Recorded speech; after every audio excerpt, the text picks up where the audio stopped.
అదేవిధంగా మిత్రుడు డిఏల గురించి మాట్లాడిండు. ప్రతి నెల మొదటి తారీఖు నాడు జీతాలు ఇవ్వడానికే తలప్రాణం తోకకు వస్తుంది. మా ప్రభుత్వ ఉద్యోగులకు నేను ఇక్కడి నుంచి విజ్ఞప్తి చేస్తున్నా, నెల నెల మొదటి తారీఖు నాడు జీతాలు తీసుకొని మనం ప్రభుత్వానికి కొంత సేవలు అందిద్దాము. కొంత సమయం పడుతుంది. ఈరోజు ఏమాత్రం ఏం చేసుకున్నా ఈ వ్యవస్థ కూడా దెబ్బతింటుంది. మన మొదటి తారీఖు నాడు జీతాలు ఇవ్వడానికి రిజర్వ్ బ్యాంకు దగ్గర అప్పుడప్పుడు చేబదులు అంటారు కదా అధ్యక్ష, ఊర్లలో అంటాం కదా, బ్యాంకు లోను షూరిటీస్ కాకుండా చేబదులు మళ్ళీ ఇస్తాం. 4,000 కోట్ల రూపాయలు చేబదులు చేసి ఫస్ట్ నాడు జీతాలు ఇచ్చిన అధ్యక్ష. రిజర్వ్ బ్యాంకును ఇంకో 4-5 రోజులలో నీకు సర్దుతా నాకు వచ్చేదాన్ని బట్టి చేబదులు ఇవ్వని రిజర్వ్ బ్యాంకులో 4,000 కోట్ల రూపాయలు తెచ్చుకొని ప్రభుత్వ ఉద్యోగులకు మొదటి తారీఖు నాడు జీతాలు ఇచ్చిన అధ్యక్ష. అందుకే దయచేసి మా ప్రభుత్వ ఉద్యోగులకి ఈ ప్రభుత్వం మీది, అన్ని లెక్కలు మీ ముందరనే పెడతా. ఏది ఎట్లా పంచుదామో చెప్పండి, ఏది ఆపుదాం ఏది పంచుదాం. మీ లెజిటిమేట్ రైటు డిఏలు కావచ్చు, కరువు భత్యం కావచ్చు, ఇవన్నీ మీ లెజిటిమేట్ రైటే.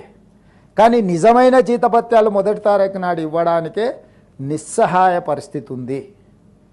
నిస్సహాయ పరిస్థితి ఉన్నప్పుడు అప్పుడప్పుడు మనకు జ్వరం వచ్చినప్పుడు పథ్యం పాటిస్తాం అధ్యక్ష. మీకు ఐడియా ఉంది కదా అధ్యక్ష.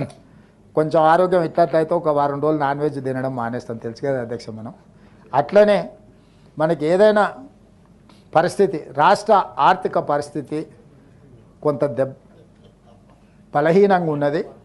మా ప్రభుత్వ ఉద్యోగస్తులందరినీ నేను విజ్ఞప్తి చేస్తున్నా, అదనంగా ఏం కోరికలు కోరకండి. అప్పుడప్పుడు మా వాళ్ళే కాబట్టి, కుటుంబ సభ్యులు కాబట్టి బెదిరిస్తారు, ధర్నా కోతాం, దీక్ష కోతాం, లేకపోతే బంధు పాటిస్తాం, లేకపోతే పెన్ను డౌన్ అంటారు, లేకపోతే అది డౌన్ అంటారు.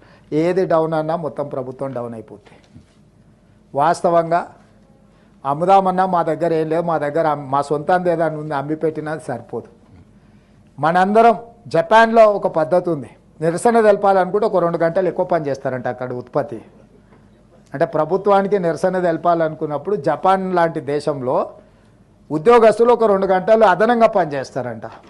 అట్లాంటిది ఏదన్నా నూతన విధానాన్ని మా ప్రభుత్వ ఉద్యోగస్తులు తీసుకొని రోజుకొక 2-3 గంటలు అదనంగా పనిచేసి మా ప్రభుత్వానికి నిరసన తెలిపి ఆదాయాన్ని పెంచితే, పెరిగిన ఆదాయాన్ని తిరిగి మీకు అందరికీ పంచుతాం. ఆదాయాన్ని పెంచడం, పేదలకు పంచడమే ఈ ప్రభుత్వ విధానం.